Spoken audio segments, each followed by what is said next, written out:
Well, what's going on, guys? Welcome back to your Lake Fork Guide, the place you come for the most in-depth and on-time bass fishing tips. Today, we're going to give you the Topwater Bible, everything you need to know about fishing topwaters on Lake Fork.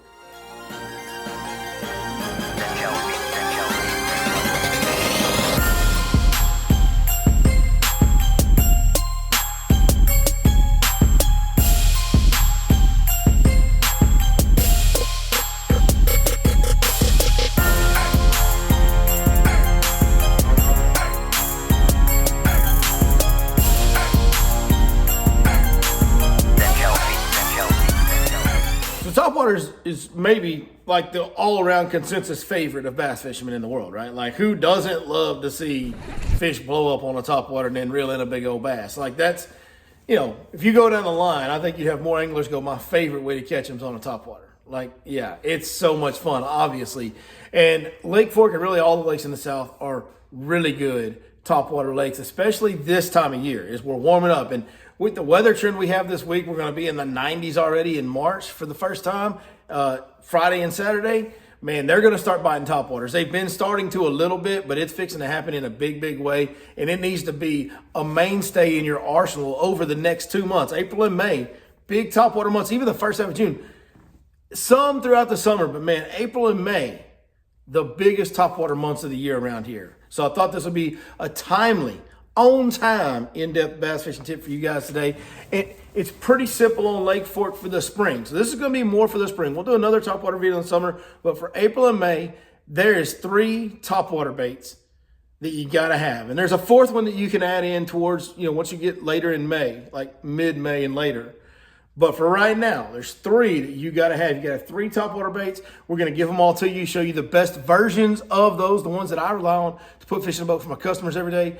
And also we're going to give you the kind of tips and techniques and tricks to trigger bites on those 3 different baits as well. So first one, you know, the old Pop-R style baits.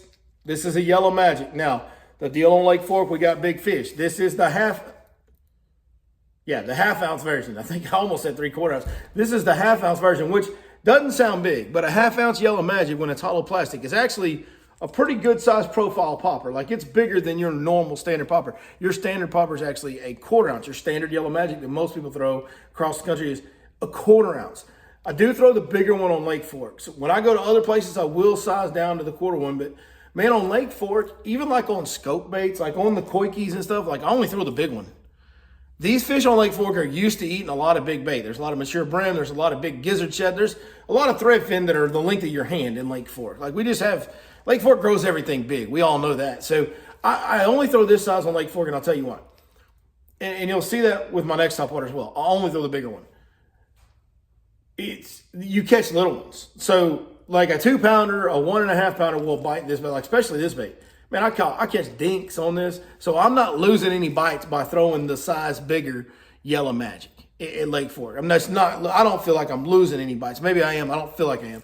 And I don't really care about little bites. Anyway, when I'm at Lake Fork, I want to catch the bigger one, so I'm upsizing the baits every chance I get. So here's the Yellow Magic. Now, what I throw it on is 12-pound monofilament line, a 6'9" to 7-foot medium action rod. Okay, the reel gear ratio doesn't really matter. I go high speed because I'm not ever going to move this bait and impart action on this bait with a reel handle. I'm going to be twitching it. Every time I move, I'm twitching the rod. I don't move it with the reel handle. I move it with the rod.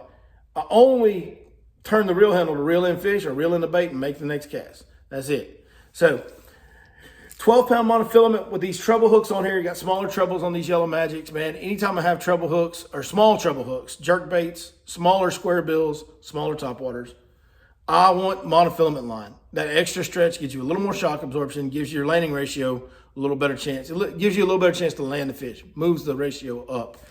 I'll learn how to talk before the next video, just like I said last time. Snapping and popping this thing. So you can be too, by the way, you saw this bait. By the way, this was the bait that caught the giant in Monday's video. The giant you saw in Monday's video? Scoop him, scoop him, scoop him. Scoop him, scoop him, scoop him, God, scoop him! come on, baby! Dude, that thing is huge! I think we win the big fish contest. Holy! Oh, man. Let's go! Come on! Give me some. Let's go. That's a pretty good start to the day right there, folks at home. Yeah, that was that bait right there. That was that bait. And this is an old one. This one actually, it's another one just like this. It's on the deck of my boat. But this one, you can see look at all the paint beat up on it. Paint. I need to get this one back in the boat because they like to eat this one. So here's a little top secret bonus tip for you guys. When you're selecting hard baits out of your hard bait box, whether it's topwaters, whether it's jerk baits, whether it's rattle traps, whether it's build crankbaits, you might ought to grab that one that's the most beat up. Like that one that's the most beat up been catching some fish. They like the way that one shimmies or vibrates or twitches or whatever. So try that. So when you fish this bait, if you guys have seen any of the jerk bait videos I put out, or any of the twitching videos, and we're going to get to a frog here in a minute because a frog's a big player on Lake Fork. It's the same thing. I like to line the butt of the rod up on my wrist and I snap it like this, and I snap to the end of the slack. Anytime I'm trying to put a sudden, sharp, snapping movement, popping movement on a bait, whether it is a topwater popper, whether it is a frog, whether it is a jerk bait, I like to snap the butt of the rod against my forearm. It gives that rod a sudden stop and makes the rod tip bounce back towards the bait, which is what gives it the slack to do the sudden change of direction, right? Like that helps you a lot. And it gives the bait a lot more sharp, sudden, reaction-inducing motion to it, if that makes sense.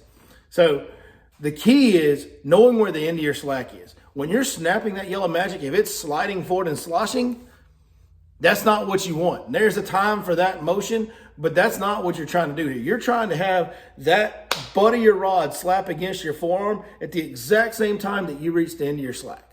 Now that takes some time to get used to, takes some time to master. It takes timing and feel to execute it on a day-to-day basis. It's not easy to do perfectly. But the better you get at that, the more and bigger bites you're going to get. You'll hear me when I fish this yellow magic go pop, pop, pop, pop, pop, pop, pop. And every one of those times I'm trying to hit the end of that cycle, I hit my form and trying to make that bait just like go crazy on the surface, just like brief explosions of activity on the surface. Because when you pause, those fish are often coming to look at it. And when you make it suddenly react, it's like a cat pouncing on a ball that just moved real quick, right? Like it's the same type of deal. And that's what gets your big bites and gets you more bites. So when do I choose the yellow magic? Mostly I choose the yellow magic or the popper baits when I'm in spawning areas, when I'm in back corners, back cuts, back coves, areas where fish are actively spawning or about to. Areas, here's the key, areas where fish are stationary. That's the biggest deal. Where these fish are sitting still, not pulling up, chasing shad, feeding, and then leaving, right? These aren't feeding points. These aren't little feeding places on a shad spawn or nothing like that. These are areas where fish are kind of living in for that day or that week or whatever, and they're sitting very stationary. Well, popper's going to be the deal because it's going to sit still over their head. It's going to give the sudden action the way we're talking about, but it's not going to move away from them very much. So it's going to stay in their little, they've got pretty small home ranges when they're thinking about bedding or when they're on a bed. So you want a bait that'll hang around them a long time. It's not a bait to go cover a ton of water with. It's a bait when you know you're around them to draw reactions, especially in the spring when you're in spawning areas. And that's usually going to be the back corners of these coves and pockets is where you're going to see this bait shine the most. Next bait on the list. This is going to be a big walking style bait. If you're going to use the most traditional brand name, it's going to be a Head and Spook, Zara Spook. Make sure you get the Super Spook, not the Spook Junior. You want one about that size right there. There's your reference, pretty long bait. This is the Big Swift from Cornerstone Baits right here. I believe cornerstonebaits.com. You can find these there. I love this one. Man, the Vixen from Reaction Innovations is a great one. This Big Super Spook gets bit. If you get the Super Spook, get the saltwater series. It comes with better components on it for the saltwater. It's actually a better bait than the regular Super Spook. So, but this one right here, I love this one. Shad colors, here's the deal. You saw the yellow magic eye was in a shad color. You're seeing this bait, it's in a shad color. These baits that I'm throwing with treble hooks on top waters, where we're in open water, when they're chasing fish down, busting them on top, or when they're sitting still on the bed, busting them on top, most of the time, it's minnows or shad. It's not, you don't often see them eating brim on the surface. When you see a fish flush bait and the bait flies out of the water, how many times has it been brim? Like almost zero. It's almost always shad. Like it's pretty much exclusively shad. So I stick with shad colors on my spooks and my poppers. This bait is probably the hardest, hardest one to fish because I see people that don't know how to walk the dog, okay? And you have to walk the dog to draw bites on this.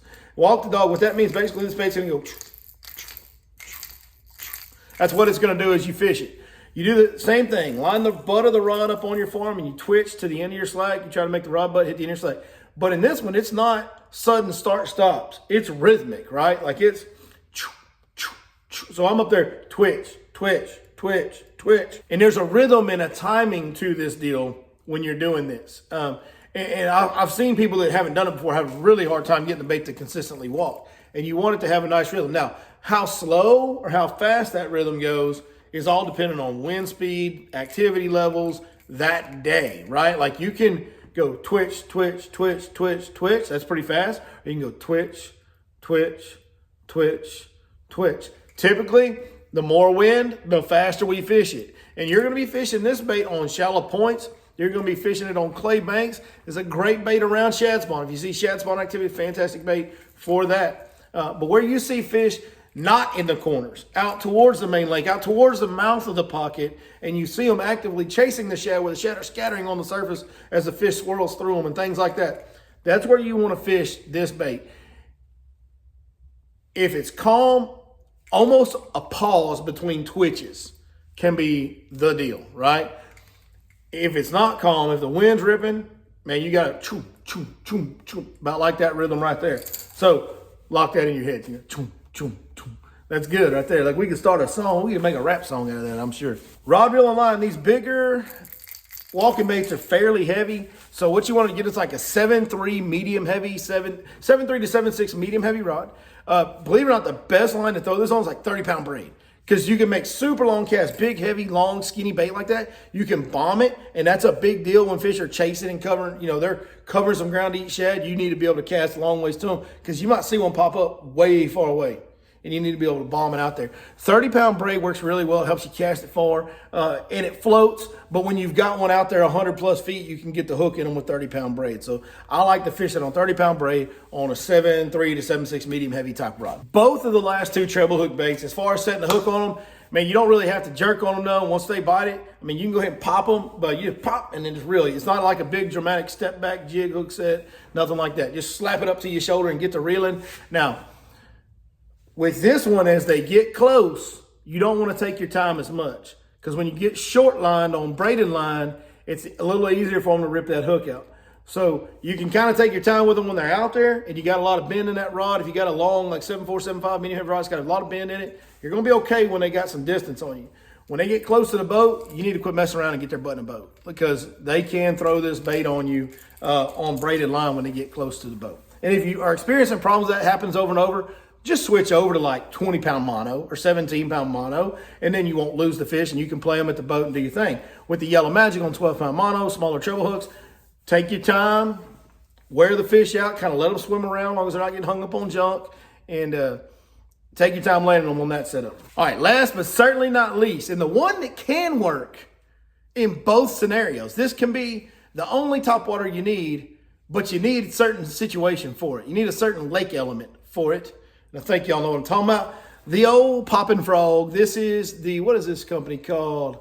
Cody Cannon from Whiskey Myers, lead singer, started this company. This is the Toad Thumpers.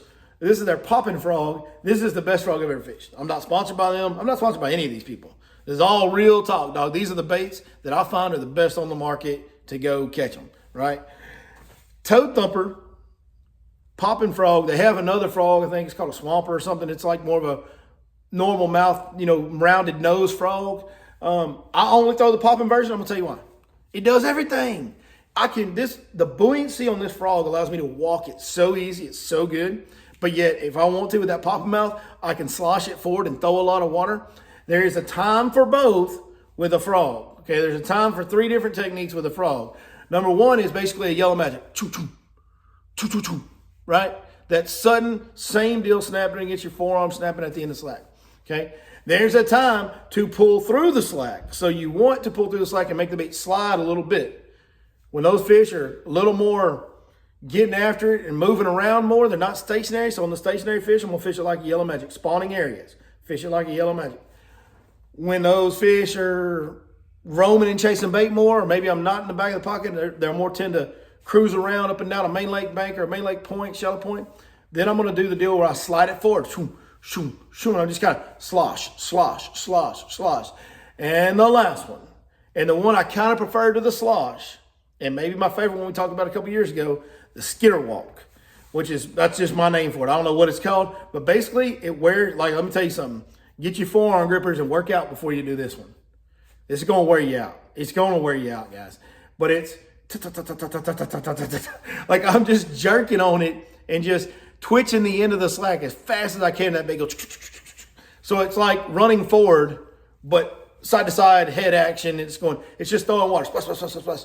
It's just like a cracked out shad or brim running away from something on the surface is what I'm trying to imitate when I'm not fishing for stationary fish, when they're not spawning, when I'm not in the back corner, or if I'm in a back corner but they're done spawning, they're post spawn.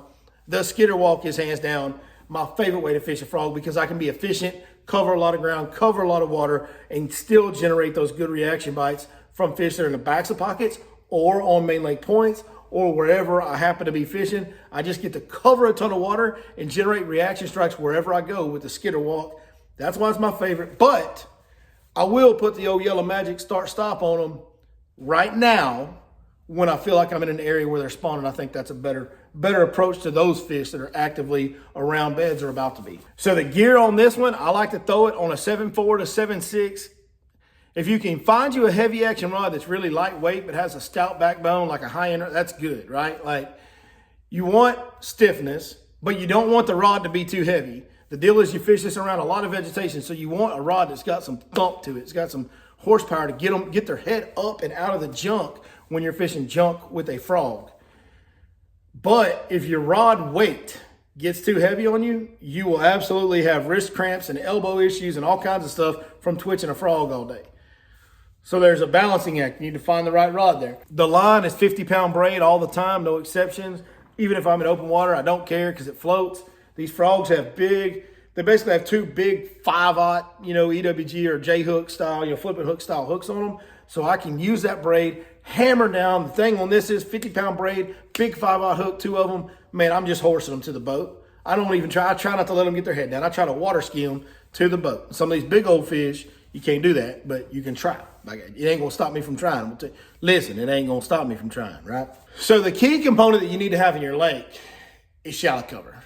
Like right now, Lake Fork's in a situation where there's only certain areas that a frog's gonna be effective in. If I'm in open water, like I don't have flooded vegetation, I don't have bushes flooded, I don't have shoreline vegetation, and I don't have submergent vegetation, guys, I'm not picking up a frog, I'm picking up one of these treble hook baits, right? Because they will miss a frog, right? Like, they'll blow up on this and not get it. It ain't very often they blow up on this and don't get it. Same thing here with them 6 or 9 points of death hanging off of them. Usually when they blow up on a treble hook bait, they're going to get hooked. So if I'm in an area that doesn't have that vegetation, right, I'm definitely reaching for a treble hook bait.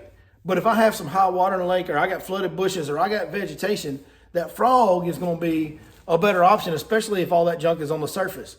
Now, the one kind of where you got to make a decision between them is the places we do have grass on Fork right now, most of them have submergent vegetation under the water, and it's not matted right now. Well, that's where you got a choice. And in that situation, I'm going to choose whichever one they're biting better for the most part. But a lot of times I'm going to lean towards the treble hook bait for the hookup ratio thing, right? Like I just know when they bite the topwater, the treble hook topwaters, they're going to get a hook in them. So that's kind of the decision I have to make. But all in all, these 3 topwater baits and all the tips and tricks we just told you how to use them today, that is going to be your topwater needs, your topwater Bible for Lake Fork for the next 2 months. Man, with this weather we got this weekend, it's about to be prime go time on the topwater. Spawning bass, one of the best ways to catch a spawning bass, first thing in the morning with the topwater over its head. Before you can even see them, stay as far away from them as you can and just pop it and let it sit. Pop it and let it sit. Be patient. Make multiple casts. If you know there's one on a bed in a certain area from the day before, I can't tell you how many big fish I couldn't get to bite on a bed the day before, and the next morning we start on it with the topwater and get them. Top secret guide stuff right there, boys. Hey, thank you guys for watching so much as always. You want the latest and greatest on the areas to fish, go check out the Fish Life app. It's spelled L-Y-F-E. It's linked in the description. Lake Fork package. currently updated. It'll get another one at the beginning of the month. Wild LG Pro Tips has 6 different lakes, including Lake Fork, Toledo Bend, and 4 other small lakes that I've fished in the last few weeks. Lots of information on there right now, and it is the best. That's all there is to it. A lot of skins on the wall from people catching big ones over the years using that Fish Life app. Go check it out. Thank you guys. As always, we'll see you next time right here on your Lake Fork Guide.